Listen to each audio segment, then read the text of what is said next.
Had something kind of crazy happen this week I wanted to share with you. I almost messed up in a really big way.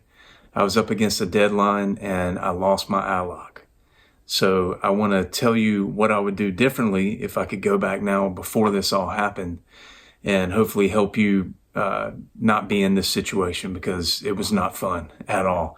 So anyway, if you have an iLok 3, you know, these guys are tiny. It's like the Apple TV remote, right? It's just destined to be lost.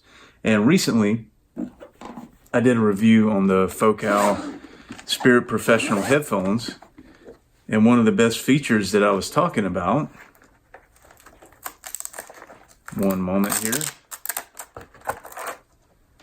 was this little iLok holder here. It's like, well, that's really cool. You know, when you travel, you just keep it, you know, you always have it in the same place. What I found is it was made for an iLok 2. So if you put your iLok 2 in here, it's going to stay in place pretty well. What I found out the hard way is if you put your iLok 3, not so much.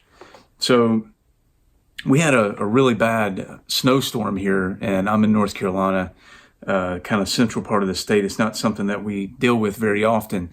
And we got like 12, 13 inches of snow. So we lost power. And I had a deadline for a Christmas song that I was doing a little editing on and mixing and mastering. And, you know, obviously if you don't get a Christmas song out in time, you kind of have to wait till the next year. So I really wanted to get this done for the client. So we went to my parents' house for a while because they still had power. So I took my laptop, threw my iLok in the headphone case, went over there, edited the vocals, did a little bit of pre-mixing, was going to come back that night once the power came back on and finish up the mix and the master. And I got home and I couldn't find my iLok. So I'm freaking out. So I knew it was in this case, looked everywhere. When I came home, I actually ran the snowblower a little bit to get our driveway clean for the next day, you know, for clients coming in the studio. And I'm starting to think, like, did I put this thing in my coat pocket by mistake, and then I'm out there snow blowing and it's on the driveway? Or maybe I ran over it and the snowblower shoots stuff like 35, 40 feet in the air. So I'm just thinking at that point, you know, it's a lost cause. So I start looking into options of the zero downtime covers that you can get on iLok, which what I'll start to do in a split screen probably on this side. Hopefully I'm pointing the right way. I'll bring up the website and kind of start scrolling through that as I'm talking about it so you can visually see how this works. But basically, if you have an iLok, you can buy a zero downtime policy for $30. And this is going to cover, if you do lose it, being able to keep working and not have to wait for a replacement iLok, and not be stuck like me having a deadline and not being able to use your software because you don't have this one little key.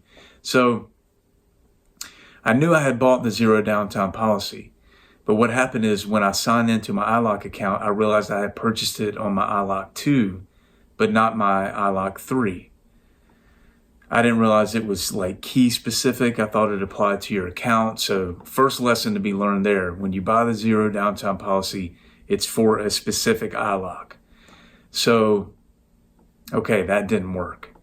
So what did I do to get back to work in the meantime? What I did was, luckily I had my Pro Tools license and a couple of reverbs from like Liquid Sonics and some of my other plugins that had the iLok Cloud license. So if you haven't checked into that, if you've still got your Pro Tools license on your actual iLok key, you might want to check into moving it to the iLok Cloud version, because if I hadn't done that a month or so ago, I would have been stuck here. So first thing I want you to get from this video, check into the iLok Cloud feature. If some of the plugins you're using have that, I would recommend go ahead and moving it to that so that not only you can bounce back and forth between your laptop and your studio computer easily without having to have your actual iLok, but also if you lose it, you know, you can stay working in the meantime until you get things figured out. So the second thing is, once you purchase Zero Downtime, there's an option called TLC. And after you purchase it and you've got your iLok connected, you have to actually go into the iLok license manager and turn that on. There's one little option there to turn it on. What that does is gives you the most comprehensive coverage possible, where if you lose your iLok and you have zero downtime, iLok can issue you a temporary 14-day license. But then beyond that, you've got to go to every manufacturer, every company that you've bought a plugin from, and work out with them getting a replacement license.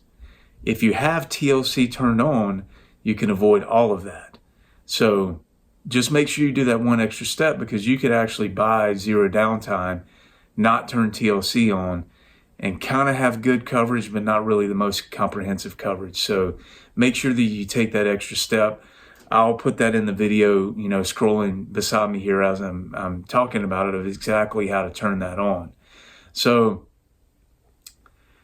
the happy ending to this story is that I found my iLok. So I didn't have to actually go through all of these hoops, because the problem was, like I said, I put up my account. I didn't realize I only had coverage on my old key, which had no licenses on it anymore. So I purchased zero downtime for my iLok 3, but I can't find it. So the problem is I can't connect it to my computer to turn TLC on. The other problem is when you purchase zero downtime, there's this cooling off period, they call it, for 7 days. So even though I purchased it, I would have had to pay $100 extra to have an immediate license granted for me to keep working. So I was really, not in a good spot. I'm looking at $130 just to even get back to work before I realized, I had enough cloud licenses to be able to pull it off. Okay, I almost forgot the most important part of the story, which was how I actually found my iLok. So, I told you earlier I was outside looking in the driveway. I thought I, dropped it while I was running the snowblower. And so what ended up happening is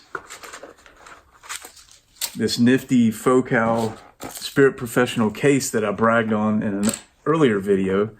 What happened is, because this little holder is kind of designed for an iLok 2 and not for the newer ones, it had come loose and it had gotten down in beside here. And so I just, out of desperation, I'm trying everything. I just ran my finger down here. I couldn't feel anything. And then as I was moving the case, I kind of heard something rattling around, and it had gotten completely underneath, like in this section. I was able to get my finger under here and, pull it out from the other side. So, anyway, still love the headphones, but I do want to just add one little side note to the review. If you have an iLok 3, you might want to do something a little bit extra and not just use this iLok holder, because that's why I lost it. So anyway, that's where it was, and thankfully I found it. So the moral of the story is, I hope that you found this video before you lose your iLok. And what I would recommend is just stop, as soon as you finish this video, stop what you're doing, go to iLok.com, purchase the zero downtime. After you see it show up in your iLok license manager, turn TLC on, then you're going to be set no matter what happens. If you're any variation in between that, you're going to have some problems. You might have that cooling off period. You might have 14-day temporary licenses, but you don't have the full replacement, perpetuity licenses without contacting the manufacturers. So anyway, for about 10 hours or whatever it was that day, I was completely freaking out, not sure what I'm going to do, because it's Monday night now. I've told this client, hey, I'm going to have this back to you on Monday. I lost power. I lost my iLok. It was like a train wreck around here. But anyway, it all worked out. So much as you can, keep your cool, keep the faith, stay clear-minded, and usually you can figure a way out of this thing. But anyway, guys, this is what to do before you lose your iLok. And then if you happen to lose your iLok, hopefully this has given you some options to do to help get you back to work and meet your deadlines, and not get mad and break your computer or completely flip your lid. So thank you so much for your continued support. If you would subscribe to the channel if you haven't done so yet, like the video, leave a comment. If you lost your iLok and you've got a crazy story, I'd love to hear about it. If nothing else, we can just laugh and make each other feel better. But also ring the bell. That'll be the best way to know that we've uploaded something. You'll be the first to know. Thanks, guys. Take care.